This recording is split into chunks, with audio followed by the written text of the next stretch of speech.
Let's come to the comprehension part 11 minutes, only and only 11 minutes comprehension में strategy की जरूरत है, एक सही तरीके से रीड करने की जरूरत है। पहले काम है मेरा क्वेश्चंस को रीड करना, जहां से मुझे आइडिया लग जाएगा कि मेरा पैसेज से मैं क्या पता करने वाला हूँ। जब मैंने अपने क्वेश्चंस पढ़ लिए, now I will go to the passage, I will skim it, I will not read the entire passage. अगर मैं इसको पूरे को रीड करने बैठ जाऊंगी डिटेल में तो उससे कोई फायदा नहीं है। Let's know the details that are important and relevant to solve the questions, right. 2 से 3 मिनट स्किम करेंगे, पैसेज को केयरफुली रीड करेंगे, क्विकली देखेंगे 4 से 5 सवालों को कि वो कहां पर हमें मिलने वाले हैं। जहां पर क्वेश्चंस है उन लाइंस को डिटेल में पढ़ेंगे, कीवर्ड्स, एग्जांपल एंड ट्रांजिशंस को ध्यान रखेंगे, क्योंकि ये हमेशा आंसर्स को अपने पास लेके रखते हैं। इनमें हमेशा आंसर्स होते हैं, बट आपको ध्यान रहे कि आपको आंसर्स को पैराफ्रेज करना बहुत जरूरी है। आप उन्हें कभी भी एज इट इज कॉपी नहीं करोगे। इजी है, समझ में आई इतनी बात? यहां तक कोई डाउट है किसी का? चलो बहुत बढ़िया।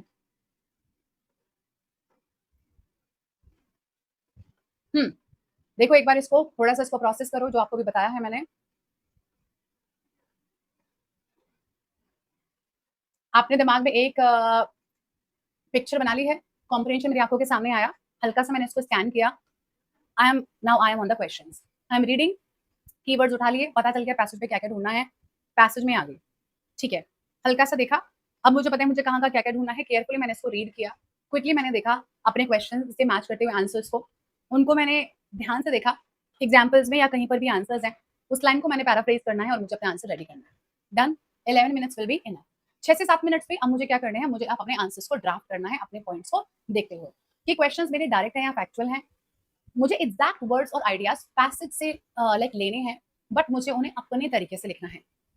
जो डायरेक्ट और फैक्चुअल क्वेश्चंस है उनमें आप वर्ड्स को बदलोगे नहीं, लाइक वर्ड्स आप वही ले रहे हो, बस आप सेंटेंस के स्ट्रक्चर के हिसाब से सेंटेंस फ्रेम करोगे, है ना, जैसा वहां पे बनना चाहिए। Suppose which policy was inaugurated in that and that, तो आप उससे थोड़ी बदल सकते हो, बस that policy was inaugurated. For inferential questions, connect the hints from your notes to form a clear explanation. तो जो hints आपको मिले हैं, उन जो आपने अपने नोट में लिखे होंगे ना, जैसे जब अभी हम जो पिक्चर बना रहे थे, मुझे इसका आंसर यहाँ पे मिला, इसका यहाँ पे मिला, तो हम लोग जॉट डाउन कर रहे थे, वहां से अब मुझे एक प्रॉपर लाइन बनानी है और मुझे इस आंसर को लिखना है। For vocab tone questions, easy one word का आंसर बनेगा, बट आप सेंटेंस की लाइन के हिसाब से उसको वन वर्ड को एक सेंटेंस में करके लिख दोगे। क्यों है ये टोन, आप ये भी मेंशन कर सकते हो। आंसर्स छोटे होने चाहिए और अप्रोप्रिएट होने चाहिए। 3 से 4 lines is usually enough, like मुझे लगता है 3 लाइंस में भी एकदम काम आपका बन जाएगा और इतना ही टाइम आपके पास में होगा। बहुत ज्यादा बढ़ा चढ़ा के लिखने का टाइम आपके पास